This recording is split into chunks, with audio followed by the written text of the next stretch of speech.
બધા લોકો ગળામાં રુદ્રાક્ષ ધારણ કરતા હોય છે. તો કેવા રુદ્રાક્ષ ધારણ કરવા? ઘણા લોકોને એવી તકલીફ હોય છે કે કયા રુદ્રાક્ષ ધારણ કરવા જોઈએ, કયા રુદ્રાક્ષ ધારણ ન કરવા જોઈએ.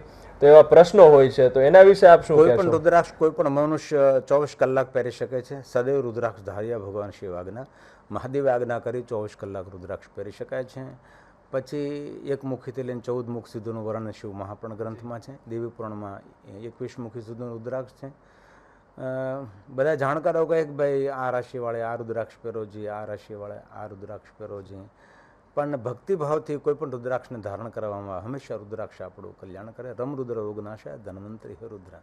તનને મનના રોગમાંથી મુક્ત કરનારી ભગવાન મહાદેવને આપેલી શ્રેષ્ઠ કોઈ ઔષધિ હોય તો રુદ્રાક્ષ છે, અને 24 કલાક પહેરી શકાય. જે અપવિત્રતાનું વર્ણન અહીંથી હું કરી ન શકું એવી પણ અપવિત્ર અવસ્થામાં માણસે રુદ્રાક્ષ પહેરવું છે. એવું નથી કહ્યું કે શિવ ભક્તો હોય તો રુદ્રાક્ષ પહેરવું. શિવ ઉપાસક, વિષ્ણુ ઉપાસક, શક્તિ ઉપાસક દરેક માણસ માટે રુદ્રાક્ષ બહુ જ કલ્યાણકારી છે. તેથી આપ કોઈ પણ વિચારધારામાં હો, જરૂર રુદ્રાક્ષ ધારણ કરો એવી એક હૃદયની વિનંતી તો ખરી છે.